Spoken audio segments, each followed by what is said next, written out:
From the creators who brought you RuPaul's Drag Race and $1 Million Listing, this is World of Wonders Wow Report. Things that make us go wow. Well, hello and welcome everyone to this week's edition of the Wow Report, where we count down the top 10 topics of the week that made us go wow. I'm Fenton Bailey, co-founder of World of Wonder, joined by the editor of the Wow Report, James St. James. Yes, that's me. And Chief Creative Officer, Tom Campbell. We're coming to you from... Hi, Tom. How are you?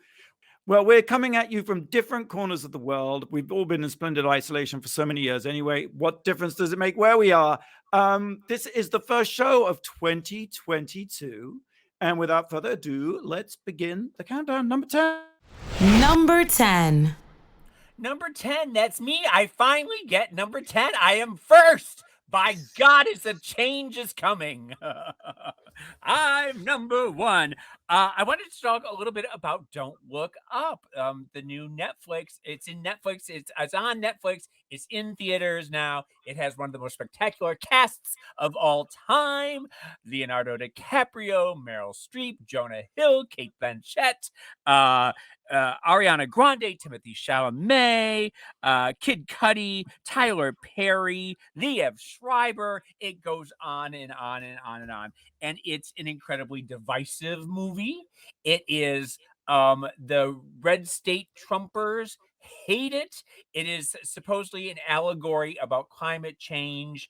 And if you are in on the joke, if you are a libtard, you think it is absolutely hysterical. Or if you hate it, you are a Trumper and you don't get the joke at all. What happens, James, if you're a libtard like I am, if you're just going to round the numbers up or down, and you didn't like this movie? Well, I don't understand it. You didn't like it, Fenton? I thought it was. Did you love it, James? Well, I thought Kate Blanchett deserves an Oscar. I think it's the funniest thing she's ever done. Absolutely. Her portrayal of Lucille Ball in Don't Look Up. No, I'm kidding. Yes, she was amazing. I thought that that the girl Melanie Lansky from she was on 2.5 Men. She played Leonardo's wife. I thought she was absolutely fantastic. I thought Ariana Grande killed it in every single scene she did. So good. And I didn't even see it as an allegory about climate change. I saw the Don't Look Up versus the Don't Look Down people as COVID deniers versus the anti-vaxxers versus vaxxers. I thought that there's so much you can read into this, and I thought it was done I can actually see this happening in real life. Where did you ever laugh out loud? Did you ever laugh out loud during this uproarious broad comedy? I did. Kate Blanchett really had me going a number of times, and Ariana Grande's scenes really had me going too. You fat, you old fuck, just shut up, old fuck. I thought that was hysterical. That made me laugh out loud. Yeah, that's so depressing that the funniest thing in the movie was someone insulting someone else. I found myself profoundly irritated almost from the get-go when the way she puts the jam on her toast just made me so angry. She's studying the stars and she's making tea, and I hated the way she made her tea. Then I hated the way she made her toast.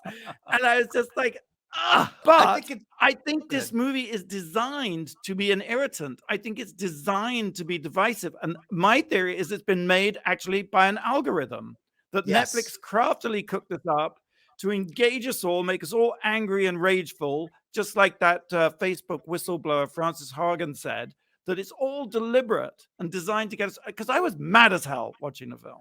I agree with you about the algorithm. Also, all I knew about it was the posters in LA on Sunset Boulevard, and it's Look Up, and it has Leonardo DiCaprio and Jennifer Lawrence, the two biggest stars in the world, looking up through the type. And I sort of thought it was going to be a movie about them. And it's really, they have very little, even though their characters are work together, the movie splits them apart. Her character is nonsensical, pretty much. They just sort of put her out to a 7-Eleven. That doesn't even make any sense. But, and she's not a very great female character, but whatever. We'll laugh at that. But it just felt like I was drawn to it because I thought it was going to be one thing, or I thought it was going to be amazing. And it was kind of just not funny enough. And listen, it's a very hard thing to do parody right now because the world is weirder than fiction. Than any satire could ever be, yes. There was as I did laugh at Ariana, I did laugh. It's an amazing cast, pedigree wise, but I felt like there was a lot of dead air in terms of me being fully engaged and entertained. I loved Mark Rylance, the sort of idiot boy savant who leads the high-tech company. And I also loved the tagline for the phone company, "Life without the stress of living." That's an app I want, you know? It's like that was The big joke on Twitter was that Leonardo DiCaprio was the most unbelievable thing about the movie was Leonardo DiCaprio was married to a woman his own age and was having an affair with a woman his own age, because those are two things that would never happen in real life. Yes, he played against type. He played against type. Yeah. I do want to say that there are two other end of the world movies that I think are a little bit better that you should check out. The one is Looking for a Friend for the End of the World, which stars Steve Carell and Keira Knightley, and that is really adorable. I don't like Steve Carell at all, but that's in a comet coming towards Earth, and you've got 3 weeks, and you're trying to find love for the end of times.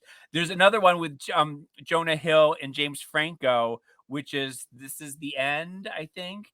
And that one is just laugh out loud funny. So if you want to do an end of the world marathon, those are the 3 that I suggest.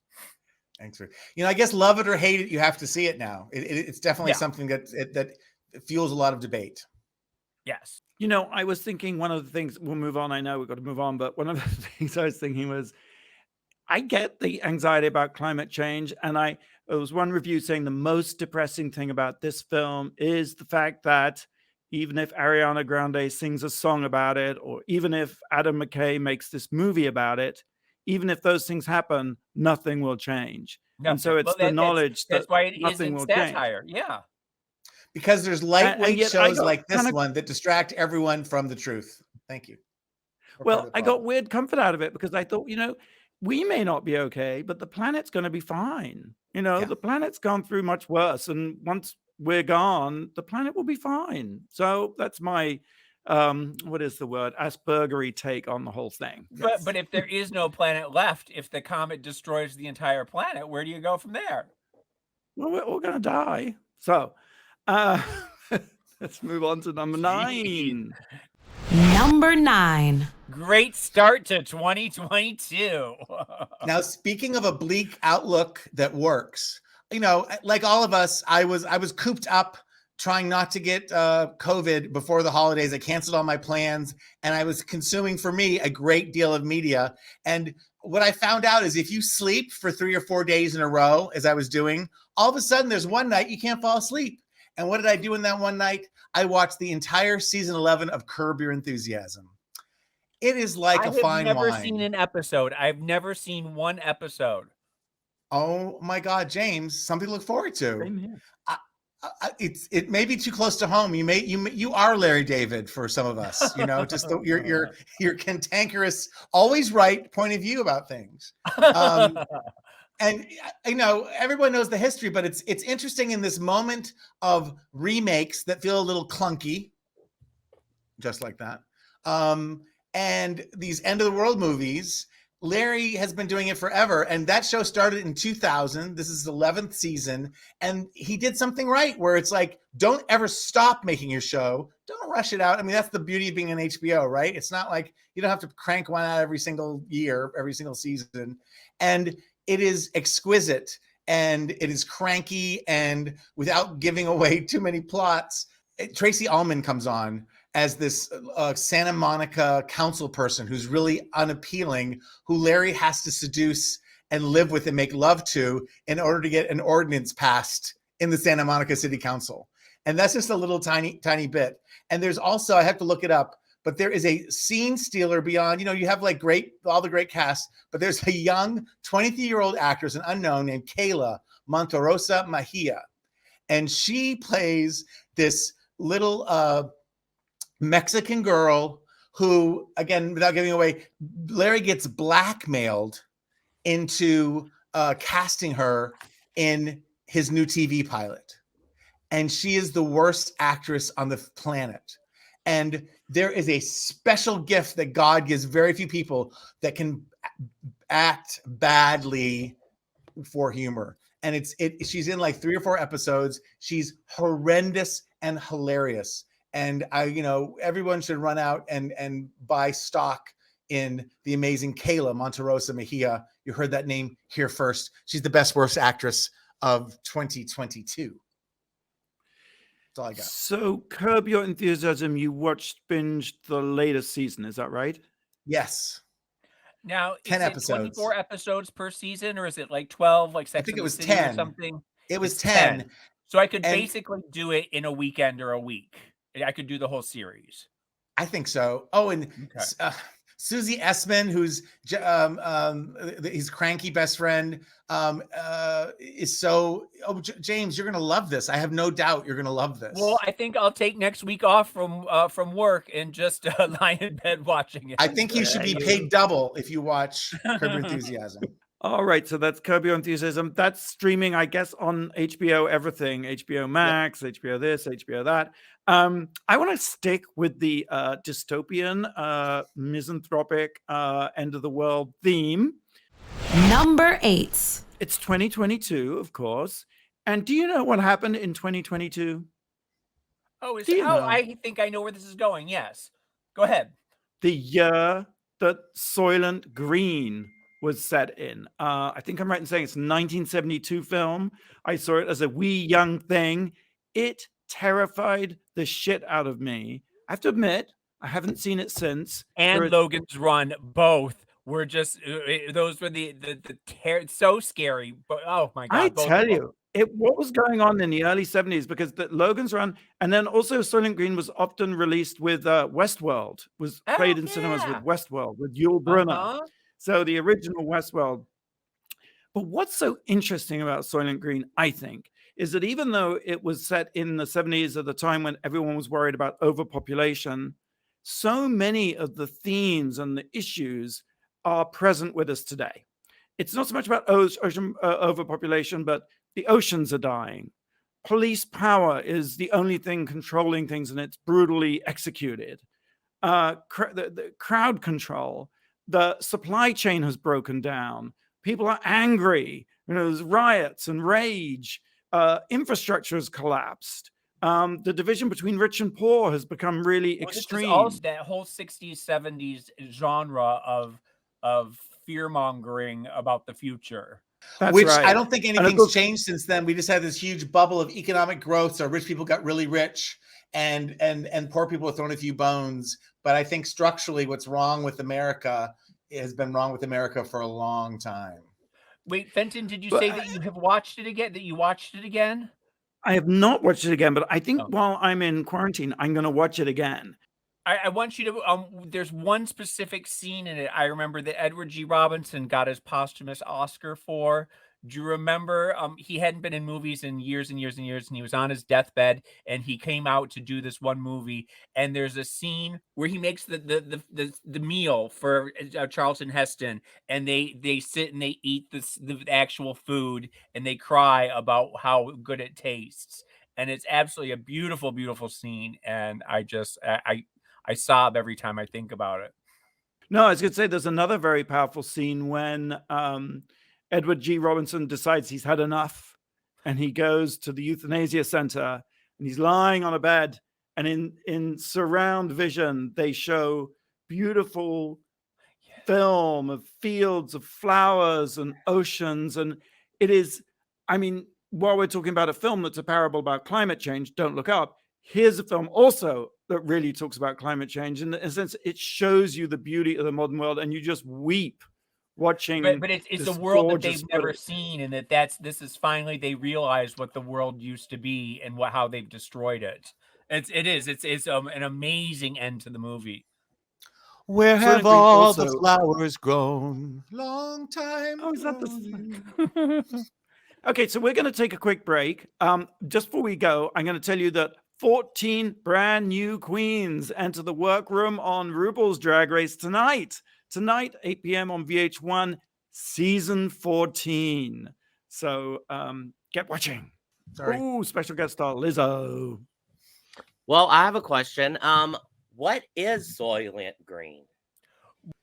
We will have the answer when we come back after these messages. I love that, James. Thank you. You're listening to World of Wonders Wow Report. Things that make us go wow. And welcome back to the Wow Report. I'm Fenton here with Tom and James and Blake. We had a question before the break. And this is a spoiler alert. If you don't want to know the answer to a 1972 plot twist, skip ahead right now. Well, and I really don't know the answer to this, so Fenton's going to have to fill us in. What is Soylent Green? Well, I want to sort of preface this by saying that in the movie, it's in the future, and everybody eats Soylent Green, and that's all there is to eat on the planet. And it's like a paste, right? It's like comes in a can or something, and it's a It paste. comes as a paste. It comes as a bun. It comes as a cracker, and it comes also. You can buy crumbs. I mean, it's a really bleak movie. And that's Soylent all Green, James, anyone you're ever right. has is Soylent Green, and there's a giant Soylent Green factory that pumps out Soylent Green throughout the entire movie. I'll answer the question partially by saying that Soylent Green is marketed as coming from the oceans. It's supposed to be gathered from plankton and natural things in the water, but As Charlton Heston breaks into the factory and discovers the truth of what Soylent Green is, and let's all say it Soylent together. Green is people. Soylent Green is people, and they use all the They dead become bodies. cannibals. They're eating the population. So when Okay. you die, you go to the Soylent Green factory and are turned into the paste that the people eat. So it's the first show of 2022, and we brought up cannibalism. I feel good about us. We did Good it for us. again. Good for us. we're back on our game. That's very exciting. We're counting down the top 10 things that made us go wow. We've reached number 7. Tom. Number 7. No, I started off. I get to be number 7. I'm the one. It's me. We've reached number Let's go to- 7. let's go to James. Number 7. What happened, Brittany Murphy, on HBO Max? I don't know if you've seen this. It's a 2-part documentary that tells the story of the meteoric rise of young actress Brittany Murphy and then her mysterious death in 2015. And what really happened, Brittany Murphy? She was beloved very much by the Hollywood, by film goers and audiences, and by the Hollywood community when she burst onto the scene, doing a lot of TV movies and TV shows. And then she got Clueless, and from Clueless she went to Gone Girl, or what is it? Girl Interrupted. That's it.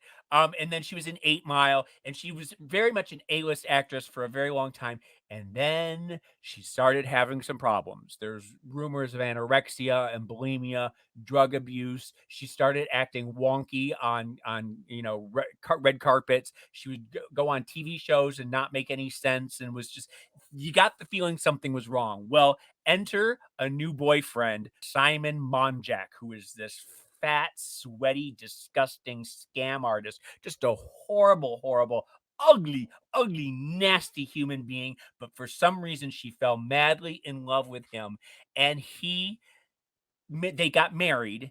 And then he started to isolate her, and he wouldn't let her go anywhere. He wouldn't let her see her old friends. He wouldn't let her take any job offers. They just stayed in this house that they bought. And little by little, people were starting to get nervous that something was going on, that he was in control. It was like this weird Svengali situation, and nobody was seeing her anymore, and people were very worried about her. Well, then she dies, like out of the blue, and nobody could. And there was. People were saying, was it murder? Did he, was it like a drug overdose? What was it? And so this documentary sort of follows all the different conspiracy theories about what happened, because then 6 months later, he dies too.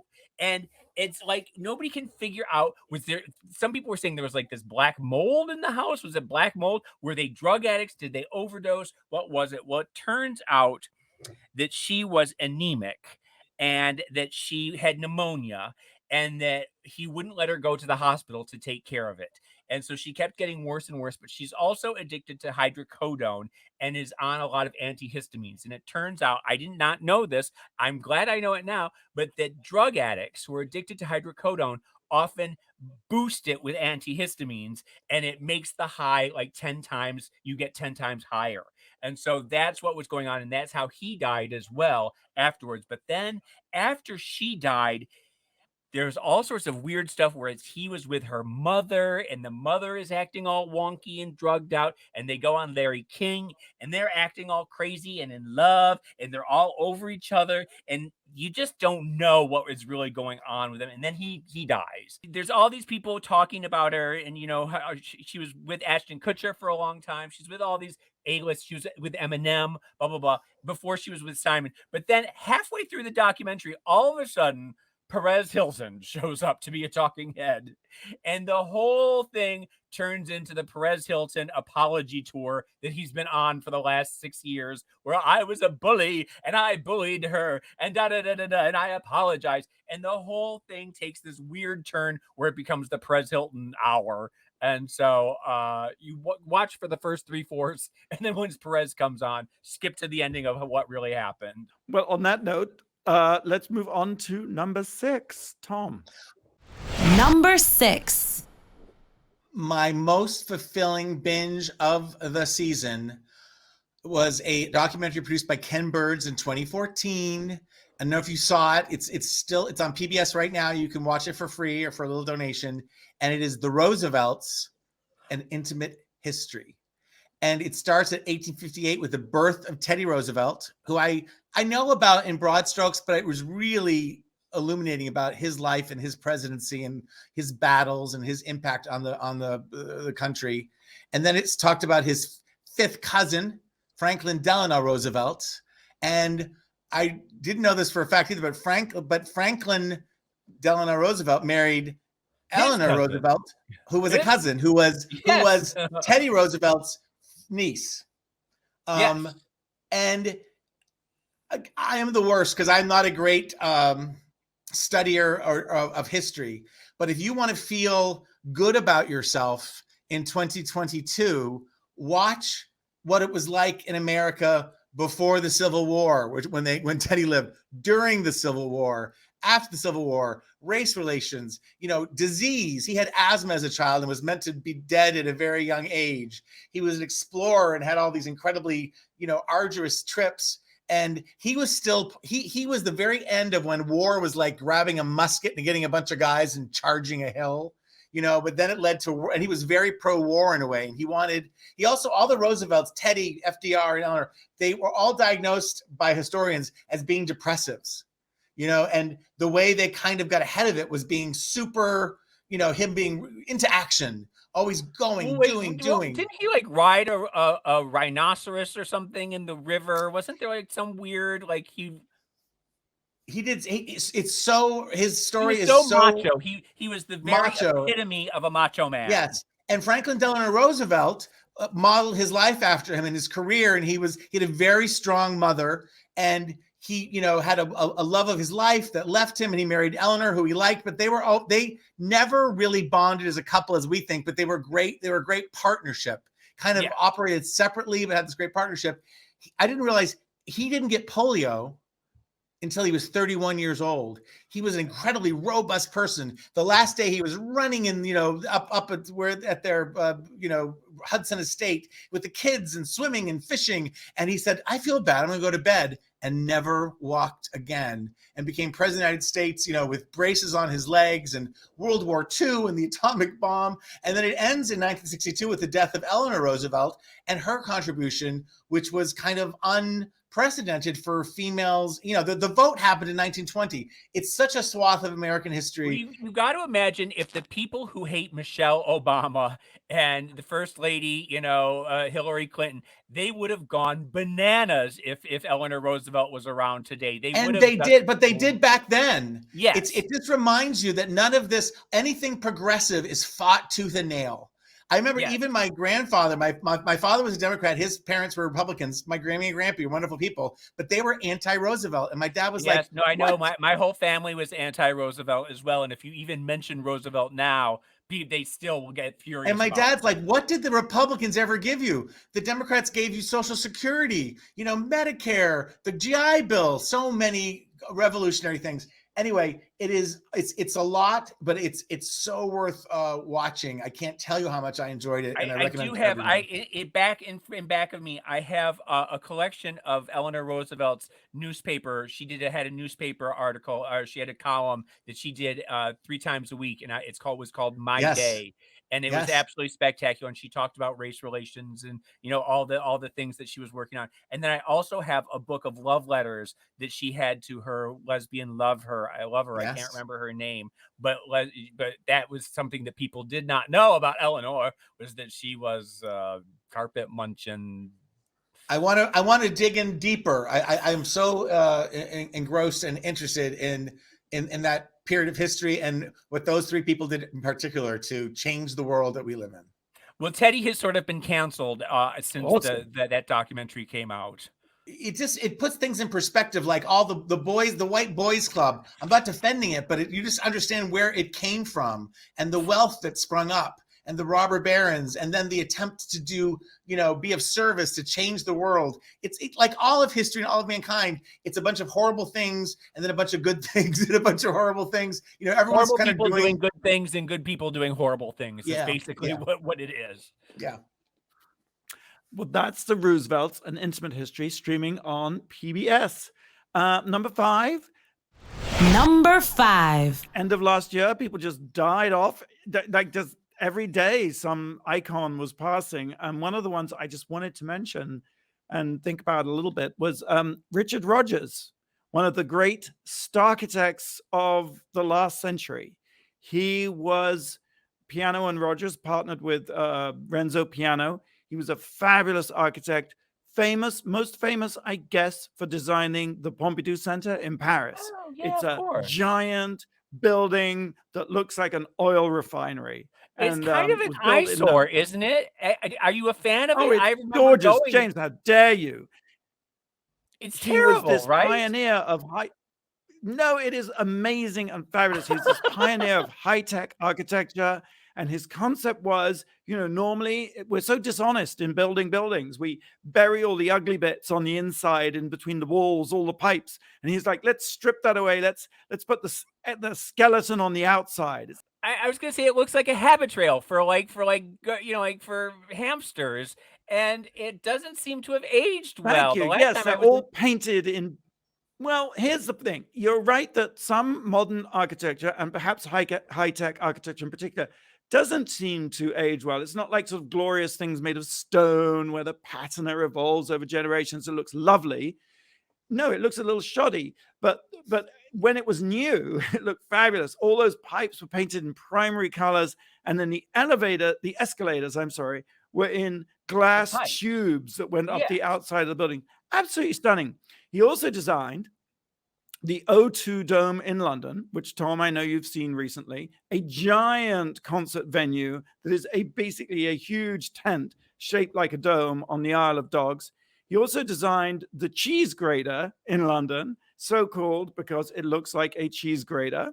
And I love high-tech architecture. I don't actually love it because it's necessarily functional. I think it's really actually very camp. It's actually kind of quite akin to drag. But I guess that's for another time. We'll talk about that endlessly. Well, but Richard Rodgers, rest in perfection. Okay. I won't argue about the Pompidou Center anymore. I want you to argue. Come on, let's have at it. I was there in the wasn't it like 78, 79 that it was made? When was it? Yeah, it was 76, 77, something like that. 76, 77. I was there right after it was done, and I remember everyone was oohing and ahhing, and everyone was saying how fantastic it was. Then I went in the 80s, and I remember thinking, it's not. And then I was there again about like 5 years ago, and I remember just thinking, this is the most ugliest building I've ever seen. It's just like looks like an 80s. No Beverly Center. I'll tell you that much. There you go. I'll tell you, the problem with high-tech architecture and these walls of glass and what have you, no one's quite figured out how to vacuum them. And you get dust bunnies accumulating in the weirdest places. And they get really big because no one can reach them. And cleaning them does become a bit of a problem. But, we're going to take a quick break. I just want to tell you, though, Getting Curious, a new show with Queer Eye star Jonathan Van Ness, produced by World of Wonder, is coming to Netflix worldwide on January the 28th. And in each episode, he dives into something that makes him profoundly curious. And Jonathan is perhaps one of the most curious people on this planet. And so if you've never thought you were interested in skyscrapers or bugs or hair or gender, all those topics and more are explored on Getting Curious.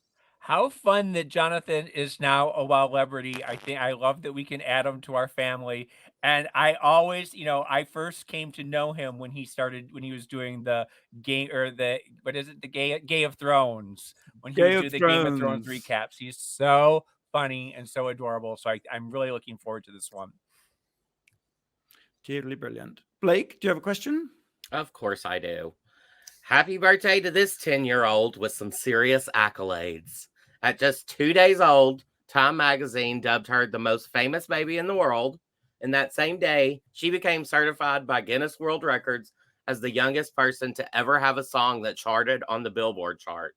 She also has an NAACP award, a BET award, and is the youngest credited Grammy Award winner. I know what this is.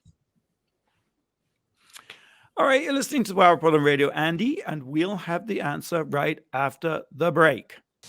You're listening to World of Wonders Wow Report. Things that make us go wow. Welcome back to the Wow Report. I'm Fenton here with James, St. James, Tom Campbell, and Blake. Yeah, I had a birthday question. It's this 10-year-old's birthday, and she has some serious accolades. At 2 days old, Time magazine called her the most famous baby in the world, and on that same day, she became certified by Guinness World Records as the youngest person to ever have a song that charted on the Billboard chart. She also has an NAACP award, a BET award, and is the youngest credited Grammy Award winner. Who is she? I think I'm wrong, but I think it's the child who recorded Baby Shark. Brittany, do you have a guess? I think it's Blue Ivy. It is. Yes. Happy birthday, Blue Ivy. Can you believe it? It could only be a Beyonce baby. I mean, who else? Who else could it possibly be? I was thinking it was a royal baby at first, but then I realized it is a royal baby. It is our royalty. That's right. We are counting down, as usual, the top 10 things that made us go wow this past week. And we've reached number 4. Number 4. Number 4, it's me. We're doing this this whole year. I get to go 10, 7, and 4. It's just the way it is. Times have changed. Also, when we get back into the studio, I sit in the center seat. That's just the way it is, Tom. Ipso facto, just deal with it. Anyway, number 4, I watched a documentary on HBO Max called about the Beanie Baby phenomena of the 1990s. And it is it's the anatomy of a super fad. It breaks down all the elements that happened that made it a perfect storm of an economic bubble that just had absolutely no basis in reality. And you talk about like crypto, you talk about like junk bonds in the 1980s, but you really have to go back to the tulip mania of the 1600s to have a phenomena in which something literally is made out of absolute nothing, and the price just goes up and up and up and up and up. And what happened was in the late 80s, the guy who created them would create just a set amount, they'd come out 12 at a time, and he wouldn't sell them to Toys R Us or Walmart or or Macy's or any place. They only went to Hallmark stores, mom and pop privately owned drugstores, and it made it so that you had to actually seek them out. You couldn't just go and grab. You had to like literally go and find where they were. And there were 5 housewives who lived in a cul-de-sac in a suburb of Chicago, and they started buying them up in bulk. And they started calling around the town, or to surrounding towns, to all the drugstores, all trying to find them. And then they would go, and they started going all over the state, these 5 women, and buying them up in bulk. And then they started going on local TV talk shows talking about them, local TV news shows. And then they started branching out to Illinois, Indiana, Ohio, Colorado, Tennessee. And they would go, and all of a sudden it started build up, like other housewives started catching on that they wanted to do it. Other mothers would buy them for their kids. And it's basically these 5 women who then went on to Good Morning America, and People Magazine did a story on one of the women, and that's when it broke. And all of a sudden, it started. The secondary market is what really started happening, where you would buy them for $12, and then you'd sell them pre-internet, but pre-eBay, you would sell them in the classified ads for $100, $200, $300, $400, and that started elevating the secondary market. And once that started breaking, then all hell broke loose. And by the end of the 90s, it was a $100 billion industry that just could not sustain itself. And then all of a sudden, one day, someone bought one for less than it was worth, and someone else started doing it, and and then the bubble burst, and everyone who thought that they were going to send their kids to college and they were going to retire on their Beanie Babies lost everything. And the interviews with these 5 women are just absolutely, they're just these Midwest housewives with their big 80s hair, and they are telling the story of how they inflated the market and how they started the fad. And it's just an absolutely fascinating documentary. I recommend everyone watch it. Did you guys ever own a Beanie Baby? I was not into it. I never quite got it. Me either. And it's funny because the super fans, like they go to like conventions, Beanie Baby conventions, and the people will hold one up and they'll say, "Look at that face. Those eyes are so expressive." And the expression, you can just see what they're thinking. And it's like just this like weird little blob of felt and buttons. It's just so weird that people read into it the way that they did. Now, I always thought that the founder engineered the bubble. I didn't realize it was 5 housewives who sound like, from what you're saying, had nothing to do with the company.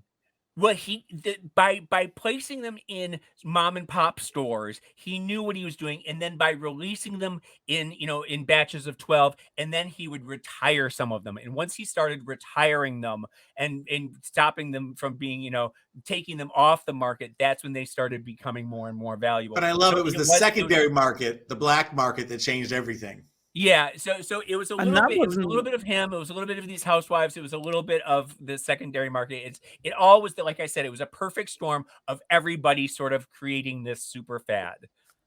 But in the secondary market, he wouldn't have made any money. So I guess, and his beanie business went bankrupt, didn't it? Or did he get out in time? No, he ended up in 2015 or 2016 or something like that. He was arrested for offshore. He ended up having an offshore account in Switzerland that had billions of dollars in it. And he was caught with that, but then he was just given a slap on the wrist. So he ended up, he did fine throughout the whole thing. They never get to interview him because he's this sort of reclusive billionaire, but they keep trying to get into his circle and interview everybody in the circle who worked there. And it's just fascinating because he's a crazy coot. That's Beanie Mania, streaming on HBO Max. All right, moving on to number 3. Number 3. If I've complained about this before, you're going to hear it again. But at the end of the year, I was so sick of people being like, "Fuck you, 2021. I hate when you realize that 2022 is just 2020 TOO." It's like I get it's been a tough year for a lot of people, and you have to recognize that. It's also been a year of incredible change, triumph. Are you better than you were a year ago? We're all vaccinated if we want to be, which puts us in a position where we're probably not going to die of COVID, something we didn't know a year ago, right? And there's a Twitter thread that my sister's forwarded me from Aja Radin, and her whole point is like, it wasn't such a bad year. When you think about the coup on January 6th, a horrible thing, it happened, it was defeated on television. And that the congressmen didn't all run away. They stayed and verified the vote. And then we got Joe Biden and Kamala Harris. Like a lot of good has happened this year. I this kind of blanket, like everything's not good, and I'm jumping this together. I'm jumbling all this together because I don't have a lot of time into like Joe Biden's not doing a good job. It's like the world's in a terrible place, and Joe Biden hasn't fixed it in 6 months. COVID is meant to mutate. If you're paying attention, COVID will continue to mutate. We're not out of this. We're going to have ups and downs, and we're in a down right now. But if you look at the numbers in South Africa, which are the closest to what we're doing, in mid-January, all that, they think we're going to be, that Omicron will be going down, that the ICUs are not filling up. I'm not trying to be a Pollyanna here. I'm just adding some perspective versus this kind of like, fuck everything. Everything's awful. I don't feel that way. I feel like we're making some progress. I do worry that the Biden administration isn't messaging itself as well as it could. Democrats seem to have trouble with that, or the right media tends to destroy the left, and the left media, in an attempt to be fair, lets them do it, and they're critical too. And so it feels like a pile on. When I feel like, since the beginning of time, gas prices have nothing to do with the president. Nothing. So it's the fact that, our gas is so high and it's Biden's fault. That's crap. And whatever. Anyway, I'm ranting. I'm crazy. I've been locked up in a room alone. So basically what you're saying is 2022 is going to be the best year ever, and that everything. No, I'm not. I'm just saying, since 2016, everyone's fucked every year that came before. And I think that's a really bad place to start this year. I think it's a really bad place to live. Our people, it's like we're being inundated with like climate change and world problems that are so big. Are we doing, and I think it's affecting now in the day-to-day interpersonal behavior of people. I went to the pharmacy before I left, and I happened to take the escalator with the pharmacist. And, she was just starting, and I recognized her. I'm like, "How are you doing?" She's like, "Oh, it's so busy." She goes, "And people are so mean." People, it's just like everyone needs to lighten up a little bit. And here I am crying and whining and grousing that everyone needs to lighten up. But wouldn't it be lovely if everyone just took a moment to, I don't know, look on the bright side? I think that's a beautiful thought. And I want to move on to number 2, which is an extension of that, really, because Number 2. I read a fascinating article, and I'll post the link on the WOW Report, about the Rage-demic, a pandemic of rage, that we're all just so angry. And the story began with talking about a man who walked into a grocery store looking for Cabazon cheese being this sort of premium high-end blue cheese, and there was none. They were out, and the guy just completely lost it and went ballistic. And the reporter writes, the lady who observed him, writes, I can't help feeling that this wasn't really about blue cheese. And there's this sort of, and it put me in mind. Remember, did you see 28 Days Later, and then 28 weeks later? And it struck me that actually here we are 28 months later, 28 months pretty much since COVID began. And what was so great about 28 Days Later? It was a zombie film, but the pandemic that infected everyone and turned them into zombies was rage. People became incalculably, homicidally, eat you, devour you, filled with rage. And I sort of felt that here we are 20 months later in this sort of rage-demic. And I know I myself have had bizarre moments of rage, just like driving my car and someone is like dithering in the street, and I just like go from 0 to 60 in 60 seconds. I'll give you another example. I was just about to complain in number 2 about movies and how there's so many movies and none of them are any good. And I was over the Christmas break watching movies and everything was awful. And I was like, hang on a second. There are more movies than ever. They are probably better than ever.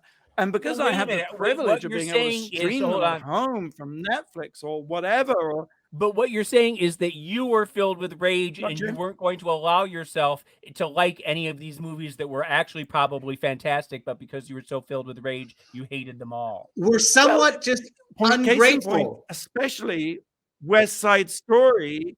I started to watch West Side Story in half an hour, and I was like, I can't take this. West Side Story? No, I didn't think so.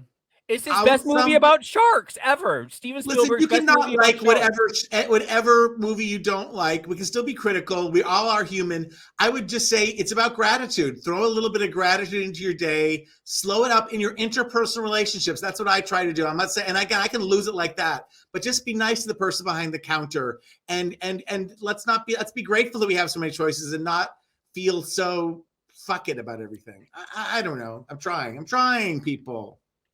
It was Steven Spielberg's best movie about sharks. I didn't hear it. I didn't hear it. It's hard to hear. There's a time delay. We're going to work this out for people listening. We're going to work this out somehow. Well, the magic of editing will pull it all together so it will seem like a witty, seamless conversation. Or maybe not. It's his best movie we'll about take a quick sharks. break and One more time, Take a quick James. break. Mama It's Roo, Spielberg's best movie Mama about Roo, sharks. Mama Roo, the brand new 14th studio album by RuPaul, is out today. It's his 14th album. When we come back, we'll reveal our number one thing this week that made us go, wow. You're listening to World of Wonders Wow Report. Things that make us go wow. Hey, welcome back to the Wow Report. I'm Fenton here with Tom and James. And I just want to tell you, Rue's new album, his 14th, congratulations, Rue, is called Mama Roo, and it's out today. So get it wherever you get your music. All right, we've been counting down the top 10 things that made us go wow this week. We've reached number one. Tom. Number one. We do a lot of rest imperfections. This one feels especially poignant because this person, not only do we wish that they rest in perfection, but largely they lived in perfection. And we're talking about the passing of Betty White. Again, I will take this moment, again, being the grumpy person I am, telling people not to be grumpy. Fuck 2021 for killing Betty White. Betty White died in her sleep at 99.9 years old, knowing in her heart that the entire world and every gay man, especially those of us here, loved her. And it wasn't, there was an article that in a world where we're all divided about everything, and that, a comet coming to end Earth divides us, but Betty White had no demographic. Everyone loved her, every age, every race. And it is sad to lose anyone, but I feel like what an example of a way to live your life. I thought that I would be sadder when it happened. The idea of losing Betty, I think, was harder than actually losing Betty, because, like you said, she was 17 days short of being 100, and by God, that's a great run. And she knew that she was loved. She knew that she did. So many people die and they don't ever really get it, and she really did. And she had a good run, and she changed the way we watch television, and she was a magnificent person, and she knew love, and the last words she said apparently were Alan, her beloved husband that she's been waiting for, to join, I guess. And can I give a silly footnote there? Yeah. I was reading I was reading on page 6 that Vicki Lawrence had called Carol Burnett, or texting her, and Carol had said she had talked to Betty's assistant, and Betty's assistant said the last words she said were, and I read, alien. and Vicki said, "Oh, I hope that was her last word." I thought, and I was 5 minutes. I was alone thinking, Betty White was an alien, and Vicki Lawrence is okay with that. It was Alan. Alan loved her husband. Sorry, her beloved husband, Alan Lunt. And so it's bittersweet to lose her, but I have found myself smiling more than crying. And the celebration of her life continues. It's a week later, and it hasn't. Yeah. She holds the distinction of having 2 People magazine covers in a row. The first was for her 100th birthday, and then the second was for her passing. So God bless her. She was, we all loved her. And I think there's a documentary airing actually that was in preparation, that was done for her 100th birthday, right? A celebration of her that's airing okay. very, very soon. Blake? Oh, wonderful. I will say that with everyone's, Yes, Golden Girls, amazing. The Mary Tyler Moore Show, incredible. Emmy Award-winning performance. Hot in Cleveland, amazing. That Late in Life. But the thing that I celebrate Betty White for is her appearance on so many game shows in the 60s and 70s when I grew up. It's like Betty White taught me how to play games, and how to be competitive, and how to be sharp, and how to be witty. Password. Oh, $100,000 pyramid. She was All a of it. master at all of those. Yeah. And there is a celebration for her 100th birthday. She was supposed to be in attendance, but the show must go on. So that's coming up, I think, sometime early in January. I'll also tell you, the same people who made the RuPaul Christmas ornament, remember that scandal last year? They have a Betty White ornament, and I saw it on Facebook. It's advertised now. It was $24. You can now buy it for $12. So you can buy your Betty White Christmas ornament for $12. It's like that Beanie Baby thing all over again. I just, I wanted to have a split number one because there was something else that I really wanted to talk about, and maybe we can talk about it next week. And that was the woman who was selling the farts in the jar. Yes. Story, and she was getting up to 50 farts a day into jars, and then she switched her diet over to black beans only, and then she thought she was having a heart attack, but it was just gas. That she had to go to the hospital for her gas, and they told her she wasn't allowed to fart in a jar anymore. Yes, she is in the 90-Day Fiance canon. Is that what she? Yeah, she's a beautiful, beautiful woman, and she has beautiful fart. I'd like to think that Betty White would be honored to share number one with the lady who farts in a jar. Thank you, James. Well, thanks for tuning into the WoW Report on Radio Andy Sirius XM. You can listen to previous episodes on our YouTube channel, WoW Presents. We'll see you the same time, same place next week.